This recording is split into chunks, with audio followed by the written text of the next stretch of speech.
குறிப்பிட்ட சம்பவத்திலிருந்து ஒரு 5 குறிப்புகளை ஆண்டவருக்கு காண்பித்த வாக்கு முற்பகுதி.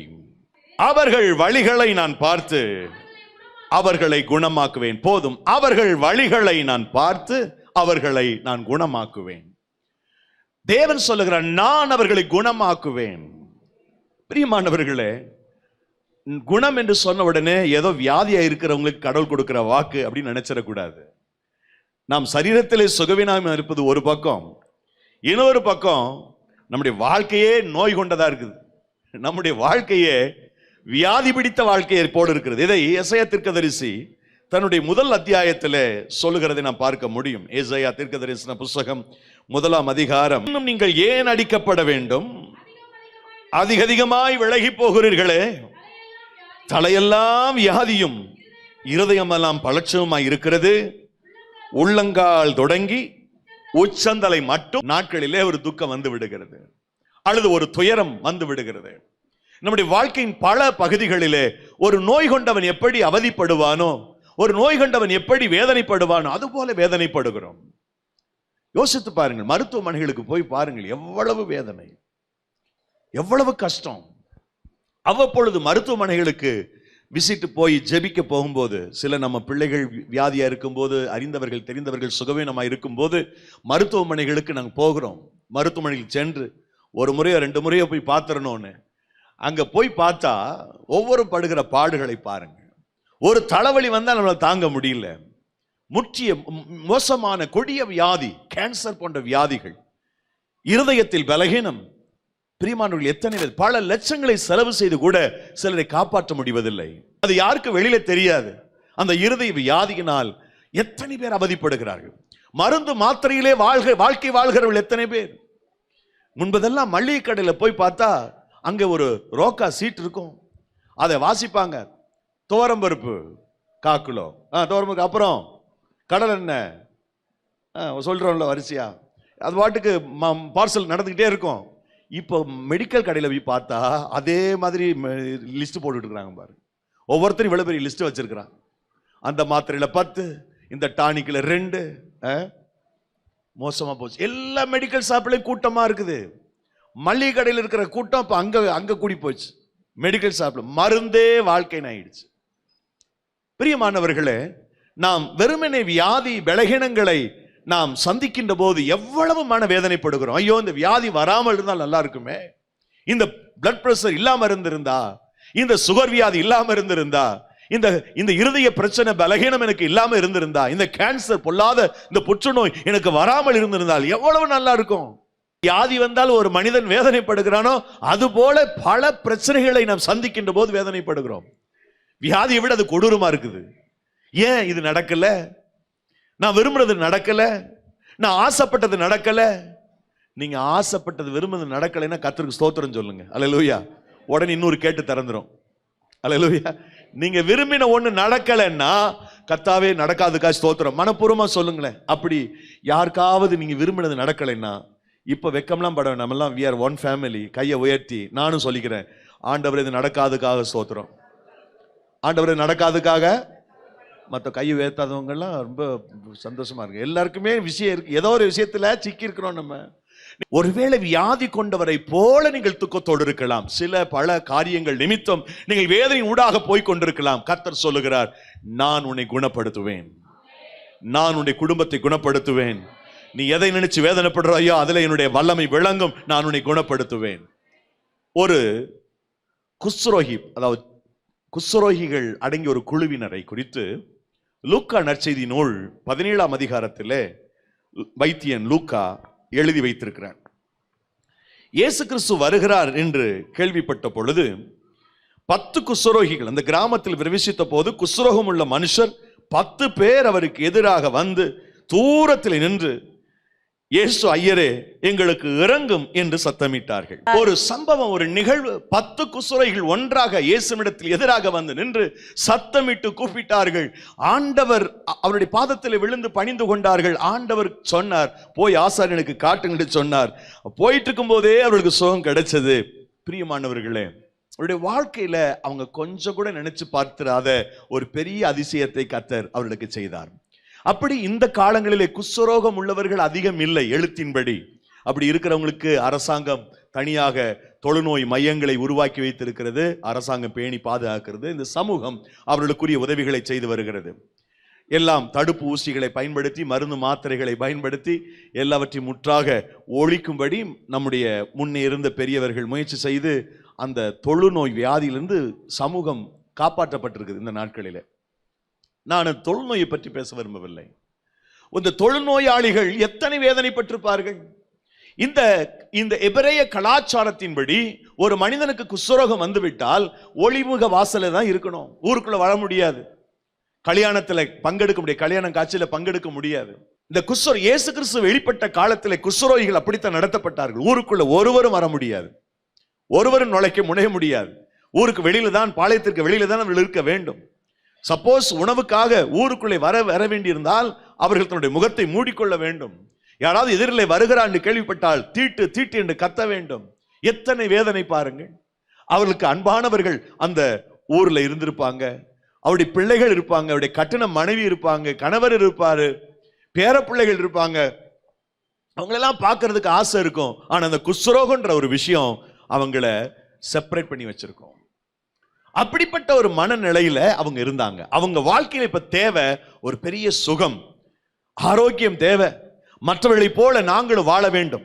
அப்படித்தான் இன்றைக்கு இந்த உலகத்தில் அநேகர் தங்களுடைய மனசுல அவங்கள போல நான் இல்லையே, இவங்கள போல நான் இல்லையே, அவங்க மட்டும் நல்லா இருக்காங்க, எனக்கே இந்த வேதனை, ஏன் இந்த கவலையை நான் சுமக்கணும், ஏன் இந்த கடனை ஏன் நான் சுமக்கணும். பிரியமானவர்களே, இன்றைக்கு நான் மதியத்தில் சில குறிப்புகளுக்காக ஜெபித்து கொண்டிருந்தேன். அநேகர் தொலைக்காட்சி நிகழ்ச்சியை பார்த்துட்டு ஒவ்வொரு நாளும் கூப்பிடுவாங்க, குறிச்சு வச்சுக்குவாங்க நம்பரை, அது லேட்டா தாமதமாக கூப்பிடுவாங்க. அதுல ஒரு சகோதரியினுடைய குறிப்பை நான் குறித்து ரொம்ப அவங்க எடுத்து பேசும்போது கண்ணீரோட பேசினாங்க. நான் எப்பாவது ஃபாஸ்ட் பண்ண இவங்களுக்காக ஜெபிக்கணும்னு சொல்லி அவங்க பேரை குறித்து வைத்திருந்தேன். இன்னைக்கு மத்தியானம் அந்த சகோதரி குறித்து ஞாபகம் வந்தது. கிட்டத்தட்ட 90 லட்சம் ரூபாய் மதிப்புள்ள வீட்டை அவர்கள் இழந்து விட்டார்கள். 90 லட்சம், 90 lakhs. 3 பெண் பிள்ளைகள். அந்த பெண் பிள்ளைகளை இனி எப்படி கல்யாணம் பண்ணி கொடுக்க போறோன்ற வேதனை. நான் என்னுடைய மனதில் அந்த சகோதரிக்கா ஜெபிக்கும் போது ஒரு பெரிய ஆறுதலை தந்தார். ஆனா நமக்கு ஒரு நெருக்கடி வந்துட்டா தங்களுடைய தொடர்புகளை துண்டித்துக் கொள்வார்கள் அல்லது சற்று தொலைதூரம் போய் விடுவார்கள். அதுதான் உலகம். ஆனா அப்படிப்பட்ட நிலையில் இருக்கிறவர்களுக்கு தேவனே கை கொடுக்கிறவராக இருக்கிறார். அவர் ஒரு நாளும் கைவிட மாட்டார். புலம்பல் 3வது அதிகாரத்தில் வாசிக்கிறோம், ஆண்டவர் என்றென்றைக்கும் கைவிட மாட்டார். இவங்கிட்ட ஒரு 5 காரியத்தை நம்ம படிச்சுக்கலாம். நம்பர் 1, தேவன் நம்மை குணமாக்கணும்னு சொன்னா தேவ பிள்ளைகளோடு இருக்கக்கூடிய யூனிட்டி, ஃபெல்லோஷிப், இது ரொம்ப முக்கியம். ஆண்டவர் நம்மை குணப்படுத்துவதற்கு அவர் வச்சிருக்க செட்டப்ல ஒன்று ஃபெல்லோஷிப். நம்முடைய வாழ்க்கையில பல நேரங்களில் சோர்வு வரும்போது நல்ல நண்பர்கள் நமக்கு இருந்தாங்கன்னா, நல்ல ஆவிக்குரிய பிள்ளைகள் நமக்கு இருந்தாங்கன்னா, ஆவிக்குரிய தோழர்கள் தோழிகள் இருந்தாங்கன்னா அது பெரிய சப்போர்ட்டிவா இருக்கும். பைபிள் சொல்லுது, எங்கே 2 பேராவது 3 பேராவது என்னுடைய நாமத்தில் ஒன்றாய் கூடியிருக்கிறீர்களோ அங்கே நான் இருக்கிறேன். மத்தேயு 18:20 இருக்குது அந்த வசனம். எங்கே 2 பேராவது 3 பேராவது, அதாவது இந்த பக்தி அடிப்படையில, விசுவாசத்தின் அடிப்படையில தேவனை நம்புகிற ஒரு சிலர் 2 3 பேரோ ஒன்னு சேர்ந்து ஒரு இடத்துல இருந்துட்டா நாங்க வருவேன் கர்த்தர் சொல்றார். என் நாமத்தினால எங்க 2 அல்லது 3 பேர் வர்றாங்களோ, ஒன்னு சேர்ந்து இருக்கிறாங்களோ, ஜெபம் பண்றாங்களோ, இல்ல நீங்க 2 பேர் 3 பேர் கூடி ஜெபிக்கிறவங்க இடத்துக்கு வர்றேன்னு சொல்லல, ஒன்னு கூடி இருந்தா வசனம் அப்படித்தானே இருக்குது. ஏனெனில் 3 பேராவது என் நாமத்தினாலே எங்கே கூடி இருக்கிறார்களோ அங்கே அவர்கள் நடுவில் இருக்கிறேன் என்றார். நீங்க ஜெபம் பண்றது 2வது. ஃபர்ஸ்ட் நீங்க விசுவாசத்தோடு தேவ பிள்ளைகளோடு இணைந்து ஒன்றாய் கூடுங்கள், அங்கே கர்த்தர் வருவார். இதுதான் முதல்ல இவங்க லைஃப்ல நடந்தது. என்ன அப்படி வாசித்தோம்னா 12வது வசனம், 17-12 லூக்கா, அவர் ஒரு கிராமத்தில் பிரவேசித்த போது குஷ்டரோகம் உள்ள மனுஷர் 10 பேர், அவருக்கு 10 பேர் ஒன்னு சேர்றதே பெரிய விஷயம். குஷ்டரோகிகள் 10 பேர், அவங்க ஒரு யூனிட்டியா இருந்திருக்கிறாங்க பாருங்க. இப்ப பாருங்க, நம்ம கிட்ட இருக்கிற அந்த குஷ்டரோகிட்ட இருக்கக்கூடிய அது மாதிரி பிச்சை எடுக்கிறவங்களுக்கு இருக்கக்கூடிய யூனிட்டி நல்லா இருக்கவங்ககிட்ட இல்லை. என்ன சொல்றீங்க? அவங்க எல்லாம் ஒன்று சேர்றாங்க, ஒன்று சேர்ந்து டிஸ்கஸ் பண்ணி வியாழக்கிழமையா பாலக்கரையில் பிச்சை எடுப்போம், புதன்கிழமை புத்தூருக்கு போவோம், அப்புறம் செவ்வாய்க்கிழமை செந்தனீர்புரத்துக்கு போவோம். ஒரு புதுக்கோட்டையில் நான் பார்த்தேன், அந்த மாதிரி புதன்கிழமை தான் வருவாங்கன்னு சொன்னாங்க, ஏதோ ஒரு கிழமை சொன்னாங்க. அந்த டைமில் தான் எல்லாரும் வரிசையாக வர. அவங்க ஒரு டிசிப்ளின் இருக்குது அவங்ககிட்ட. என்ன டிசிப்ளின்? தொல்லைப்படுத்தக்கூடாது. அப்பப்போ போய் ஒரு நாள் மட்டும் என்ன செய்யுங்க, புதுக்கோட்டைன்னா அந்த ஒரு நாள் பிச்சை எடுத்தா போதும். கடை அது மாதிரி கடைக்காரங்களாம் ரெடியாக சில்லறை பைசா வச்சுருப்பாங்க டேபிளில். எவ்வளோ ஒரு யூனிட்டி பாருங்க அவங்களுக்குள்ள. இந்த குஷ்டரோகிகள், அந்த ஊரில் இருக்கிற குஷ்டரோகிகள் ஒன்று சேர்ந்தாங்க. அவங்க பேசியிருப்பாங்க, எப்பா இப்படி ஒருத்தர் வந்திருக்கிறாரு, அவர் தான் மேசியா, அவர் தான் கிறிஸ்து, அவரு செத்தவங்களை கூட எழுப்புறாராம், நடக்க முடியாத நடக்க வைக்கிறாராம். நான் கேள்விப்பட்ட 10 பேருக்கு கண்ணு தெரிஞ்சுதான், பெரும்பாடு இரத்த போக்கினால் அவதிப்பட்ட அந்த பெண்ணுக்கு கூட இயேசு சுகம் கொடுத்திருக்கிறாராம். ஏன் நமக்கு கொடுக்க கூடாது? மரிச்சவனா, அதாவது நமக்கு மரிச்சவங்களை எழுப்புறதை விட நமக்கு சுகம் கொடுக்கிறது அவருக்கு லேசான விஷயம். மரிச்சவங்களே எழுப்பி இருக்கிறார்னா நமக்கு நிச்சயம் சுகம் கொடுப்பாரு. அவங்களுக்குள்ளே ஒரு ஒருமனம் வந்தது. எதின் நிமித்தம்னா இயேசுவின் நாமத்தின் நிமித்தம். According Matthew chapter 18 verse number 20, மத்தேயு 18:20 படி இயேசு என்ற பெயரின் மேலே அவர்கள் அந்த நாமத்தின் நிமித்தம் ஒன்று சேர்ந்தார்கள். ஆகவேதான் அற்புதங்களை பெற முடிந்தது. ஒன்று கூடி ஜெபம் செய்யும் போது, ஒன்று கூடி தேவனை ஆராதிக்கும் போது அவர் நம் நடுவிலே பிரசன்னமாகிறார். அவர் வந்து நம்மை விசாரிக்கிறார், குறிப்பாக நம்மை குணமாக்குகிறார், நம்முடைய நசல் கொண்ட வாழ்க்கையை மாற்றுகிறார். வேதனையோடு வியாதியோடு விலகினத்தோடு நீங்கள் இருந்தால் உங்களை குணப்படுத்துகிறார். எப்போ அப்படின்னு சொன்னா நம்ம யூனிட்டியா இருக்கும்போது. கவனிங்க, ஆண்டவருக்கு ரொம்ப பிடிக்கிறது என்ன பிடிக்கும்னு சொன்னா ஐக்கியம். சாத்தானுக்கு பிடிக்காத விஷயம் என்னன்னா, நம்ம ஒன்று சேர்ந்துட்டோம்னா அவன் உஷாராயிடுவான். எப்படி இவங்களை பிரிக்கலாம், இந்த டீமை எப்படி பிரிச்சு விடலாம், பெண்கள் ஜபமா இதை ரெண்டாக்குறது எப்படி, ஆண்கள் ஜபமா ஒருத்தர் மண்டையை உடைக்க வைக்கிறது எப்படின்னு அவன் பிளான் போட்டுக்கிட்டே இருப்பான். எந்த ஊழியமா இருந்தாலும் சரி, நீங்க இயேசுவின் நாமத்துல ஒன்னா வர்றீங்கன்னு சொன்னா பிசாசு ரொம்ப உஷாராயிடும். இருக்கிறதுல இந்த உலகத்தில் இருக்கிற எல்லாருமே குறைவுள்ளவர்கள். we are human being, எல்லாருமே குறைவுள்ளவர்கள் தான். பிரசங்கம் பண்ற நானா இருந்தாலும் சரி, கேட்கிற நீங்களா தான் சரி. சோ நம்மளை விட ஸ்பெஷலா இவங்க ஜபத்துல நல்லா இருக்கிறாங்கன்னா கொஞ்சம் கை கோர்க்கலாம். அந்த குறைகளை பார்க்காம ஆவிக்குரிய அந்த ஐக்கியத்தை நீ வலுப்படுத்த, அதாவது ஒருத்தன் இன்டர்வியூ போயிருக்கிறான், 5x8 எவ்வளவுன்னு கேட்டிருக்கிறார் அந்த மேனேஜர். எவ்வளவு 5x8? 40. அவன் 38 இருக்கிறான். You are selected. இவன் சொன்ன ஆன்சரு தப்பு, ஆனா அவன் செலக்ட் பண்ணிட்டார் அவரை. இவன் வெளியில வந்து அப்புறம் தான் யோசிக்கிறான், நம்ம சொன்ன தப்பு, ஆன்சர் வந்து தப்பு. 40ன்னு சொல்றதுக்கு பதிலா இந்த ஆளு கோண மண்டைய இந்த மேனேஜர் நம்மளை செலக்ட் பண்ணிட்டானே, மேனேஜரை இப்படி அறிவில்லாத ஆளா இருக்கிற இவர் ரொம்ப அவர் தரக்குறைவா நினைச்சிருக்கிறார். ஒரு 3 மாசம் கன்ஃபார்ம் ஆகுறதுக்கு 3 மாசம் டெம்பரரியா வேலை பார்க்கணும். 3 மாசத்துக்கு பிறகு அவன் என்ன நினைச்சிருக்கிறான், டெம்பரரி பீரியட் மாறட்டும். கன்ஃபார்ம் ஆன உடனே அவர் நேர போய், சார் நீங்க பெரிய மிஸ்டேக் பண்ணிட்டீங்க sir, you did great mistake, நான் வந்து நீங்க கேட்ட கேள்விக்கு தப்பா பதில் சொல்லிட்டேன், ஆனால் நீங்கள் என்னை செலக்ட் பண்ணிட்டீங்க அப்படின்னு சொல்லணும்னு நினைச்சேன். கரெக்டாக 3 மாதம் முடிஞ்ச நேரம் போனா, சார் ஒரு விஷயம் சொல்லணும் உங்கள்கிட்ட. என்னப்பா? எனக்கு இன்டர்வியூ வச்சிங்கல்ல சார், அப்போ ஒரு கேள்வி கேட்டீங்களே, என்ன கேள்வி? 5x8 5x8 எவ்வளோன்னு கேட்டீங்க. எவ்வளோ சார் அப்படின்னு அவர்கிட்ட கேட்டான். ஏன்ப்பா 40? ஆனால் நீங்கள் சரியாக கவனிக்கலாம், 38 தான் சொன்னேன், நீங்கள் மறந்து போய் என்னை செலக்ட் பண்ணிட்டீங்க அப்படின்னு சிரிச்சான். நீ 38 சொன்னதில் எனக்கு தெரியும், நான் வந்து வேணும்னு தான் செலக்ட் பண்ணேன். நான் தப்பா சொல்லி ஏன் செலக்ட் பண்ணீங்க? வந்த 5 பேர்ல ஓரளவுக்கு நியரஸ்ட் ஆன்சர் பண்ணது நீ மட்டும்தான். மற்றவெல்லாம் 32, 36, ஓரளவுக்கு 40 கிட்ட ஆன்சர் பண்ணது யாரு? அதனால பொழைச்சு போடான்னு உனக்கு கொடுத்தேன், எனக்கு எல்லாம் தெரியும். நான் மாதிரி வேடிக்கையான கதை தான். இருக்கிறதுல யாரு பெஸ்ட், அவங்களோட டைம் ஸ்பெண்ட் பண்ணுங்க. ஐக்கியத்தை இந்த 10 பேர் குஷ்டரோகிகள் தான், அவர்களுக்குள்ள ஒரு ஃபெலோஷிப் இருந்துச்சு. அவங்களுக்கு ஒரு ஐக்கியம் இருந்தது. 10 பேர் சேர்ந்து ஆண்டவரிடத்தில், எப்போதுமே ஒன்னு சேர்ந்து ஆண்டவர்கிட்ட போனோம்னா அவர் சந்தோஷப்படுவார்.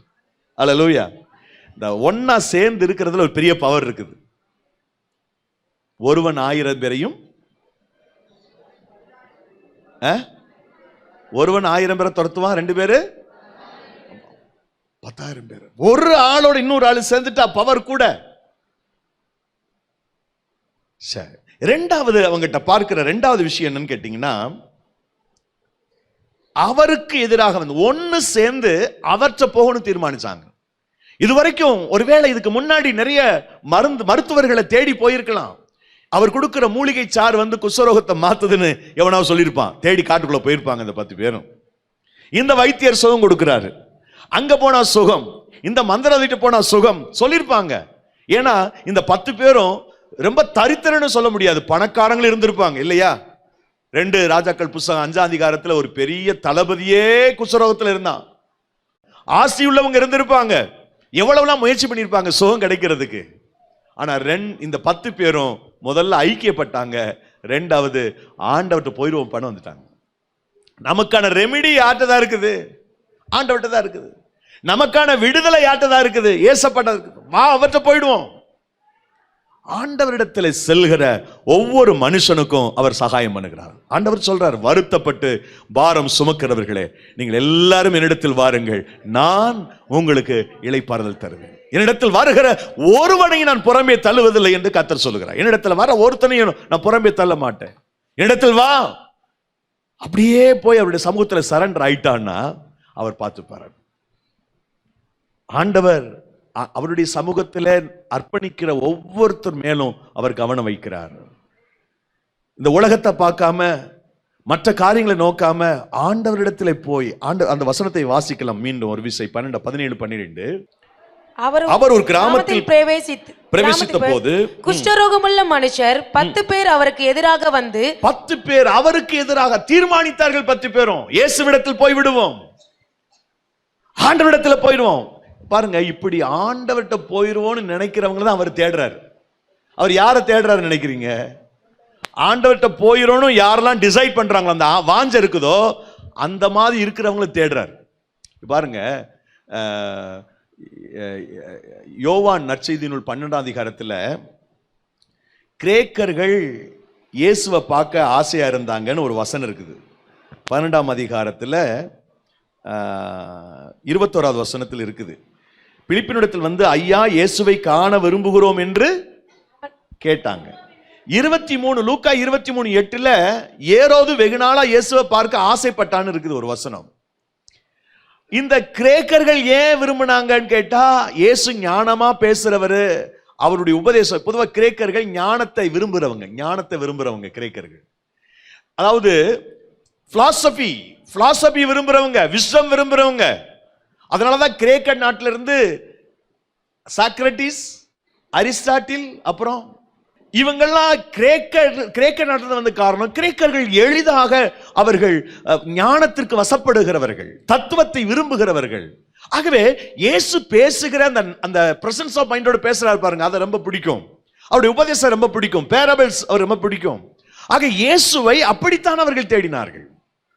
இந்த யூதனாக இருக்கிற அரைகுறை யூதன் தான் அவன் ஏரோது. அவனுக்கு ஆசை எதுக்காகன்னு சொன்னா, இயேசு செய்யற அற்புதங்களை பார்க்கணும். அவர் அற்புத விரும்பி. பொதுவா யூதர்கள் அற்புதத்தை விரும்புகிறவர்கள்.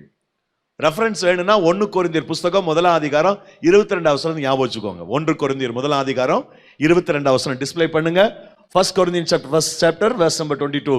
யூதர்கள், அந்த யூதர்கள் இடத்துல ஏரோது இருக்கிறான். ஏரோது அடையாளத்தை கேட்கிறான்.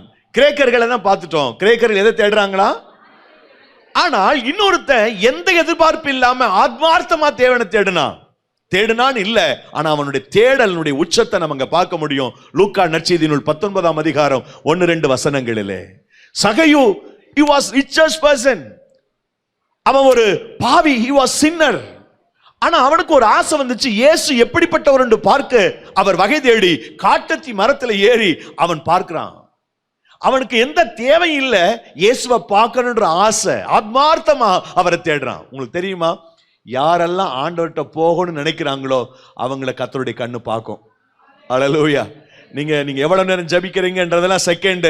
நீங்க ஆண்டவர்கிட்ட போயிடணும், அவர்கிட்ட போயிடணும், அவரு என்ன பார்த்துப்பாரு அப்படின்னு நம்பிக்கையோட சமூகத்துக்கு போயிட்டீங்கன்னு சொன்னா உங்களை அவருடைய கண்ணு பார்க்கும். மூணாவது, தூரத்தில் நின்று. முதலாவது ஃபெல்லோஷிப், இரண்டாவது அவரை நோக்கி பார்ப்பது, அவருக்கு எதிர்கொண்டு போவது. மூணாவது தூரத்தில் நின்று அப்படின்னா தங்களை தாழ்த்துனாங்க, பக்கத்துல அவங்க போக விரும்பல. இந்த தூரத்தில் நின்று இன்னொரு மனுஷனை குறித்து நீங்க பைபிள் வாசிக்கலாம். நான் நினைக்கிறேன் 14 சதுசேயருடைய அந்த உதாரணத்துல 18வது அதிகாரம், அது 18ஆம் அதிகாரத்துல 11வது வசனம். பரிசேயன் நின்று, ஆயக்காரன் தூரத்திலே நின்று தன் கண்களையும் வானத்துக்கு ஏறெடுக்க துணியாமல் தன் மார்பிலே அடித்துக்கொண்டு, தேவனே, பாவியாகிய என்மேல் கிருபையாயிரும் என்றான். தூரத்தில் நின்று கொண்டான்.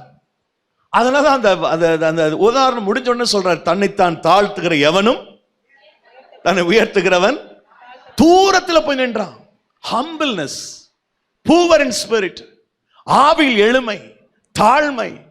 கர்த்தருக்கு முன்னாடி we are unworthy, நாங்கள் அபாத்திரமானவர்கள், நாங்கள் குஷ்ரோகம் உள்ளவர்கள், அபாத்திரமானவர்கள், எங்களுடைய தகுதி எதுவும் இல்லை என்று தன்னுடைய குற்றங்களை குறைகளை உணர்ந்தவர்களாக சமீபத்தில் வரவில்லை, அவர்கள் தூரத்தில் நின்றார்கள். அது அவருடைய தாழ்மையை குறிக்கிறது. அவருடைய சமூகத்திலே சென்று உங்களை எப்பொழுதெல்லாம் தாழ்த்துறீங்களோ அப்போதெல்லாம் அவர் உங்களை தேடுவார். அல்லேலூயா. தேவ சமூகத்தில் தாழ்த்துறவங்களை கர்த்தருக்கு ரொம்ப பிடிக்கும். எந்த விதமான அகம்பாவமும் இல்லாம, மனமேட்டிமை இல்லாம, என்னுடைய படிப்பை குறித்தோ, பணத்தை குறித்தோ, அல்லது குலத்தை குறித்தோ, கோத்திரத்தை குறித்தோ, என்னுடைய உலகத்தினுடைய ஸ்டேட்டஸை குறிச்சோ, எதை குறிச்சோ எனக்கு ஒரு அகந்த மேன்மை மேட்டுமை இல்லாம ஆண்டவருடைய சமூகத்தில் தாழ்த்துகிற போது அவர் ஆசீர்வதிக்கிறார். நம்முடைய லைஃப்ல எத்தனை காரியத்தில் நம்ம மேட்டிமையா இருக்கிறோம் பாருங்க. ஒருவேளை உங்களுடைய பணத்தை குறித்து நீங்க மேட்டிமை, அவளை போல நான் இல்லை அப்படின்னு நினைச்சிருக்கலாம், இவனை போல நான் இல்லைன்னு நினைச்சிருக்கலாம், நான் அவங்கள விட நல்ல ஆங்கிலம் பேசுறேன், இவங்களை விட நல்ல நான் குயில் மாதிரி பாடுறேன், இவங்களை போல நான் இல்லை, அவங்கள போல இல்லைன்னு நம்முடைய மேன்மைகளை நினைச்சு இருதயத்தில் அகம்பாவம் கொள்கிறோம். ஒருவேளை படிப்பின் அடிப்படையாக இருக்கலாம், அல்லது ஜாதி அடிப்படையில் இருக்கலாம், நான் ரொம்ப உயர்ந்த ஒரு குலம் நினைக்கலாம். கர்த்தருக்கு முன்னாடி அதெல்லாம் ஒண்ணுமே கிடையாது, குப்பை. எந்த மனுஷனையும் உயர்த்தவும் தாழ்த்தவும் அவரால் முடியும். அல்லேலூயா, அல்லேலூயா. ஆகவே இந்த குஷ்ரோகியிடத்தில் நான் பார்க்கிற விஷயம், தூரத்தில் நின்று கொண்டார்கள். அது அவருடைய தாழ்மையை காண்பிக்கிறது, அவருடைய அர்ப்பணத்தை காண்பிக்கிறது. தூரத்தில் நின்று முதலாவது அவர்களுடைய ஐக்கியத்தை பார்க்கிறோம். இரண்டாவது, அவர்கள் தேவனிடத்தில் சென்றார்கள், தேவனை நோக்கி பார்த்தார் என்பதை பார்க்கிறோம். மூணாவது, தாழ்மையா இருந்தார்கள், தூரத்தில் நின்று கொண்டார்கள். நாலாவது, சத்தமிட்டு கூப்பிட்டார்கள்.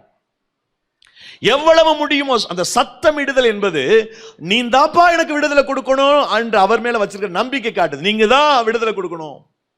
அந்த சத்தமிட்டு கூப்பிடுதல். மெதுவா கூப்பிட்டா போயிடுவாரு. சத்தம் போட்டு சத்தமிட்டு. நீங்கள் பைபிள்ல மார்க் நற்செய்தி நூல் 9ஆம் அதிகாரம் 24வது வசனம், லூக்கா நற்செய்தி நூல் 9ஆம் அதிகாரம் 38வது வசனம் குறித்து வைத்துக் கொள்ளுங்கள். மார்க் நற்செய்தி நூல் 9:24, லூக்கா நற்செய்தி நூல் 9:38. ஒரே சம்பவம் தான். அங்கே அந்த தகப்பன் தன்னுடைய ஒரே மகனுக்கு, வியாதி பலகீனம் உள்ள பிசாசு பிடிச்ச அந்த மகனுக்காக சத்தமிட்டு கூப்பிடுகிறான், ஆண்டவரே என் மகனுக்கு நீ சுகத்தை கொடுக்கணும், விடுதலை கொடுக்கணும், சத்தமிட்டு கூப்பிடுகிறான். குஷ்ரோகிகளை பாருங்க, அவர்கள் பின்னும் அதிகமாய் கூப்பிட்டார்கள், சத்தத்தை உயர்த்தினார்கள், வாலிமை கூட்டினாங்க. மத்தேயு 20ஆம் அதிகாரத்தில் கடைசியில் நீங்க பாத்தீங்கன்னா, குருடர்களே பேசாம இருங்கள் என்று அமைதிப்படுத்திய போது வேதம் சொல்லுகிறது, பின்னும் அவர்கள் அதிகமாய் அவரை நோக்கி கூப்பிட்டார்கள். சத்தமிடுதல் என்பது ஆண்டவர் மேல் நான் வச்சிருக்கிற நம்பிக்கையை, ஆண்டவர் வச்சிருக்கிற அந்த விசுவாசத்தை எனக்கு வெளிப்படுத்துகிறது. சத்தமிட்டு கூப்பிட்டார்கள். என்னுடைய வாழ்க்கையில கர்த்தர் எனக்கு ஒரு குணத்தை, அது என்னை குணமாக்கணும்னு சொன்னா, என் வாழ்க்கையை குணமாக்கணும்னு சொன்னா, என் வாழ்க்கையை சரிப்படுத்தணும்னு சொன்னா, முதலாவது நான் ஆவிக்குரிய பிள்ளைகளோடு சரியான ஒரு ஃபெல்லோஷிப்பை வச்சுக்கணும். ஏதாவது ஒரு இடத்துல, ஒருவேளை நீங்க இங்க வர முடியாத சூழ்நிலை இருக்கலாம், எங்க இருக்கிறீங்களோ அங்க பக்கத்துல ஒரு ஆவிக்குரிய ஒரு கூடுகை, ஆவிக்குரிய ஆராதனைகளை போய் இணைந்து கொள்ளுங்கள், சேர்ந்து கொள்ளுங்கள். அது உங்களுக்கு கர்த்தர் அற்புதங்களை செய்வதற்கு வழியாக இருக்கும். இரண்டாவது, இயேசுதான் எனக்கான விமோச்சனத்தை கொடுக்க முடியும், இயேசுதான் எனக்கு வழி செய்ய முடியும் என்று அவரிடத்தில் செல்வது, அவரிடத்தில் என்ன முயற்சி செய்தாலும் பரவாயில்ல, கர்த்தருடைய சமூகத்தில் முழங்கால் படிட்டு ஜெபித்து அவரிடத்தினுடைய காரியங்களை ஒப்புவித்து விட்டு உங்களுடைய காரியத்தை செய்யுங்கள். கர்த்தர் 100% வெற்றியை நமக்கு தருவார். அல்லேலூயா. மூன்றாவது, எப்போதும் ஆண்டவருக்கு முன்பதாக நம்மை தாழ்த்தி ஹம்பிளா விண்ணப்பித்தல். இந்த விண்ணப்பித்தல் இருக்கு பாருங்க, வேண்டுதல், விண்ணப்பித்தல், ஜெபித்தல், ஸ்தோத்திரித்தல். இந்த நாளும் ஜெபத்தினுடைய ஒவ்வொரு பார்ட். நீங்கள் யாத்திராகம புஸ்தகம் 30ஆம் அதிகாரத்தில் பார்த்தீங்கன்னா தூப வர்க்கத்தை பற்றி எழுதியிருக்குது. அந்த தூப வர்க்கத்தில் 4 பொருட்கள் இருக்கின்றன. வெள்ளைப்போளம், குங்கிலியம், அல்பான் பிசின், சாம்பிராணி. இந்த நாளையும் சமநிறையா எடுத்து அதை அரைத்து வைத்துக் கொள்ள வேண்டும். 30:34 பின்னும் கர்த்தர் மோசேயை நோக்கி, சுத்த வெள்ளைப்போளம், குங்கிலியம், அல்பான் பிசின் ஆகிய கந்த வர்க்கங்களையும் சுத்தமான சாம்பிராணி, நாளையும் சமநிறையா எடுத்து தூபம் காட்டுவது. இது புதிய ஏற்பாட்டினுடைய இந்த ஜெபத்திற்கு இணையானது. அதாவது இதுல இருக்கக்கூடிய வெள்ளைப்போளம் என்பது விண்ணப்பத்திற்கு அடையாளமான ஒன்று, குங்கிலியம் என்பது ஜெபத்திற்கு அடையாளமானது, அல்பான் பிசின் வேண்டுதலுக்கு அடையாளமானது, சாம்பிராணி ஸ்தோத்திரத்துக்கு அடையாளமானது. கவனிக்கணும், ஞாபகம் வச்சுக்கிறீங்களா? வெள்ளைப்போளம் எதற்கு அடையாளமானது? அதாவது புதிய ஏற்பாட்டில் இந்த விண்ணப்பம், வேண்டுதல், ஜெபம், ஸ்தோத்திரம் இதெல்லாம் சேர்ந்து இருக்கிற பகுதி என்னன்னா, பிலிப்பியர் 4ஆம் அதிகாரம் 6வது வசனம், 1 தீமோத்தேயு புஸ்தகம் 2ஆம் அதிகாரம் 1 வசனம். ஞாபகம் வச்சுக்கோங்க. பிலிப்பியர் 4:6, 1 தீமோத்தேயு 2:1. இந்த 4 சேர்ந்து இருக்குது. வேண்டுதல், ஜெபம் பண்ணணும், ஜெபம் பண்றேன்னு சொன்னா இந்த ஜெபத்துல இது எல்லாமே இருக்கும். ஜெபத்தை மட்டும் பண்ணல, ஜெபத்துக்குள்ள ஸ்தோத்திரம் வந்துருது, விண்ணப்பம் வந்துருது, வேண்டுதல் வந்துருது. என்ன சாப்பிட்டீங்க அப்படின்னு கேட்டா என்ன சொல்லுவோம்? மத்தியானத்துல நம்ம தமிழ்நாட்டை பொறுத்தவரை சப்பாத்தின்னு யாரும் சொல்றது இல்லை. நல்லா சாப்பாடு சாப்பிட்டப்பா, நல்ல சாப்பாடு. என்ன கடை? ஹக்கீம் பிரியாணி. நல்லா சாப்பிட்டேன், சாப்பாடு சாப்பிட்டேன். சாப்பாடு சாப்பிட்டேன்னு சொன்னா சைடிஸ் எல்லாம் சொல்றது இல்ல, சைடிஸ் எல்லாம் சொல்றது இல்ல, சாப்பாடு சாப்பிட்டேன் அப்படின்னு சொல்றோம். ஆனா கூட என்னெல்லாம் சாப்பிட்டுருவோம்? சாதம் போட்டோம்னா சாதம் மட்டும் சாப்பிட்றது இல்லை. முதலாவது சாம்பார், சைவத்திலே பேசுவோம். முதலாவது சாம்பார், அப்புறம் புளிக்குழம்பு, வத்தல் குழம்பு, அப்புறம் ரசம், அப்புறம் பாயாசம், வடை, அப்பளம். இவ்வளவு சாப்பிட்டுட்டு ஒரு ரொம்ப சிம்பிளா ஒரு பொய் சொல்லிடுறாங்க, சாப்பாடு சாப்பிட்டேன். சாப்பாடு மட்டுமா சாப்பிட்டோம்? வடையை எங்க சேர்க்கிறது? பாயாசத்தை எங்க சேர்க்கிறது? அப்புறம் கூட்டுலாம் இருக்குது, நிறைய 5-6 கூட்டு வச்சிருப்பாங்க, அதெல்லாம் எங்க சொல்றது? ஊறுகாய். இதெல்லாம் சொல்றது இல்லை, சாப்பாடுன்னு சொல்றோம். அது மாதிரி ஜெபித்தேன்னு சொன்னா அதுக்குள்ள என்னெல்லாம் இருக்குது? வேண்டுதல் இருக்கு, விண்ணப்பம் இருக்குது. இப்ப இங்க இவங்க என்ன பண்ணாங்க? இந்த சத்தமிட்டாங்க பாருங்க.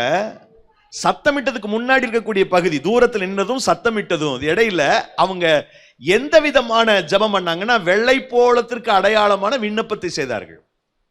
இந்த வெள்ளைப்போளம் எப்படி இருக்கும்?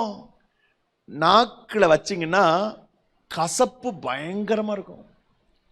அப்படி மெதுவா கடிச்சீங்கன்னா ரப்பர் மாதிரி மிருதுவா இருக்கும். அதுதான் வெள்ளைப்போளம். வெள்ளைப்போளம் எப்படி இருக்கும்? நாக்குல வச்சா கசப்பு தாங்க முடியாது, அதை கடிச்சிங்கன்னா அப்படி மிருதுவா இருக்கும், ரொம்ப மென்மையா இருக்கும். ரப்பர் மாதிரி, ரொம்ப கடினமான ரப்பர் இல்லை, மெதுவான ரப்பர் மாதிரி இருக்கும், ரொம்ப சிம்பிளா இருக்கும். இதுதான் விண்ணப்பத்திற்கு அடையாளமானது. இப்ப சம்டைம்ஸ் ஆண்டவர்கிட்ட நீங்க பேசும்போது விண்ணப்பம் செய்தல், ஜெபித்தல் அல்ல, விண்ணப்பம் செய்தல் என்பது நம்மை தாழ்த்தி, இவங்க எப்படி தூரத்துல இருந்து கூப்பிட்டாங்களோ அது மாதிரி நம்மை தாழ்த்தி ஆண்டவரிடத்துல நாம் கேட்பது. எங்களுக்கு உதவி செய்யுங்க ஆண்டவரே. இன்னொரு குஷ்டரோகி ஜெபம் பண்ணான் தெரியுமா? 8ஆம் அதிகாரம் மத்தேயுல, ஆண்டவரே உமக்கு சித்தமானால், அவன் ரொம்ப அப்படியே முழங்கால் போட்டு பணிந்து கொண்டு கேட்கிறான், ஆண்டவரே நான் குஷ்டரோகியா இருக்கிறேனே, உனக்கு விருப்பமானா என்னை சுத்தமாக்க உங்களுக்கு முடியுமே ஆண்டவரே. ஆண்டவர் சொன்னார், எனக்கு சித்தம் உண்டு, நீ சுத்தமாகடா. நம்மை தாழ்த்தி அவரோடு முறையிடுகிறோம் பாருங்கள், தாழ்த்தி அவரிடத்துல பேசுறோம் பாருங்க, அதுதான் விண்ணப்பம். இந்த 10 குஷ்டரோகிகளுக்கு கர்த்தர் குணமளித்தது போல நம்முடைய வாழ்க்கையில ஒரு குணத்தை, ஒரு ஆசீர்வாதத்தை, சுகத்தை கர்த்தர் கொடுக்கணும்னா முதலாவது நீங்கள் ஐக்கியப்படுங்கள், இரண்டாவது அவரிடத்தில் செல்லுங்கள். மூன்றாவது, உங்களை தாழ்த்துங்கள். நாலாவது, சத்தமிட்டு. இதுதான் டைம். சத்தமிட்டு கூப்பிடுங்கள். நீங்க தான்ப்பா எனக்கு உதவி செய்யணும், நீங்க தான் எனக்கு அதிசயம் செய்யணும். அந்த கூப்பிடுதலை, விண்ணப்பம் செய்வதை நீங்கள் ஆண்டவருடைய சமூகத்தில் தெரிவியுங்கள். கர்த்தர் உங்களை தொட்டு சுகப்படுத்துவார். அவருடைய வார்த்தைகளுக்கு நான் உபயோக பண்ணும்போது என்னுடைய வாழ்க்கையை கர்த்தர் குணப்படுத்துகிறார், ஆசீர்வதிக்கிறார். அல்லேலூயா.